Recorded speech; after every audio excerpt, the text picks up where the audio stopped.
So we're here to talk about the preview for Dragon Ball Super episode 61. Now in this preview you can see yet again, Trunks and company, Goku and Vegeta, look like they're not having the time of their life in this fight against Black and Zama's. A couple things you get to note in this episode preview for starters is it's going to showcase 100% the backstory of how Zama's came to be with everything. Like you could see in one clip him ripping off Gowasa's earring, which I ain't gonna lie, depending on how much they show of that, that's probably gonna be a very, very dark scene in Dragon Ball history. Him just like, hey, that old guy that I used to be cool with, let me just rip this shit right off your ear real quick. And the one thing to note, which it could just be, you know, something flashy just for the sake of having something happen on screen, but when Zama's takes the earring off and puts it on his ear, it starts to glow immediately. I'm kind of curious as to what are the properties of these earrings. Is it just that it automatically grants that yes, he is indeed the Kai of the universe, and maybe that's the connection to the God of destruction, or could it be something further? Again, we don't know if it has any connections to the Potara earrings because that's still out there as far as like how are they going to be defeated, because we know that Beerus and Whis aren't going to have any involvement in this final fight. They stood back in our timeline, and based on the preview again, how are Goku, Vegeta, and Trunks going to be able to do anything? I mean, you see Black fucking around grabbing Trunks by his neck and looking at him all devious and shit like that. How are they going to be able to do anything unless, I mean, it could be a hint, it could be absolutely nothing, but it could be that the Potara earrings is going to be something involved. I mean,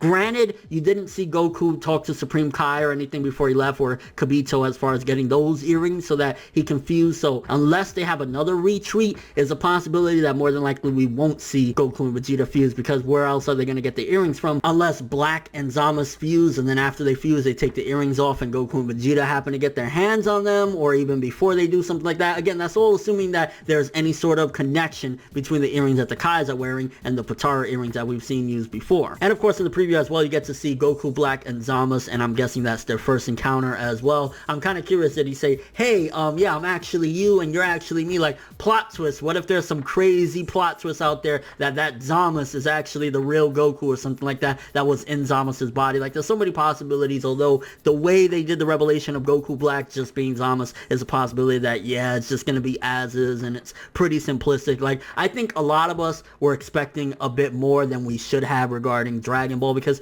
Dragon Ball has never been that complex. I mean, it's had some deeper meaning and stuff like that as far as like in the early Dragon Ball and martial arts and stuff like that, but overall Dragon Ball has been pretty simple, so I think it's safe to say that it is what it is. Like, what you see is what you get for the most part, and there's nothing wrong with that because that's always been par for the core with Dragon Ball. But yeah, based on the preview, it looks as though there's going to be so much action, and to be honest with you, what I want to see, I want to see some blood, baby. I want to see them go straight up ham, hardcore. I want to see Goku Black really give it his all, and I'm kind of curious if that's the full extent of his power, the Super Saiyan Rose, because you got to think, in between the fight that he had with Goku when he went to our timeline and had to get dragged back or whatever, and the next time we seen him, he managed to power up to that Super Saiyan Rose form. So could he have gotten stronger since the last time? Like, is he even further of a threat? And at the same time, Zama's, even though he's immortal, how much strength could he possibly have if he's just, you know, Zama's at the end of the day? I mean, he was a formidable fighter, but he really wasn't all that to begin with, so I'm kind of curious there. And also at the end of the day, the biggest question, I guess, is how the hell are we going to stop Zama's if he's immortal? The only thing to think of is sealing him away on some dead zone shit, but yeah, that's one of the biggest questions as well. But let me know what you guys think. First of all, big thing regarding the whole earring, when he puts on the earring Zama's that he takes off of Gowas in the preview, do you think that's possibly a hint for something to do with Potara or something even further than that? Also, what do you think about this fight? How do you think they're going to be able to take down an immortal? I mean, Black, he's not immortal, so I could see them possibly taking him out. I mean, you just gotta beat him, that's it, right? But with Zama's, it's like, how do you beat somebody that's immortal unless like they get some sort of new God of destruction from another universe, or maybe Champa from that universe comes through? And your overall expectations for episode 61 of Dragon Ball Super. But thanks for watching, hope you enjoyed. If you liked anything I had to say or enjoyed the video, drop me a like, I greatly appreciate it. And if you want more from me, make sure to subscribe, follow me on Twitter, Instagram, and stalk my Facebook to get more when the video ends. I'm ForneverWorld, and as always, people, have an awesome day.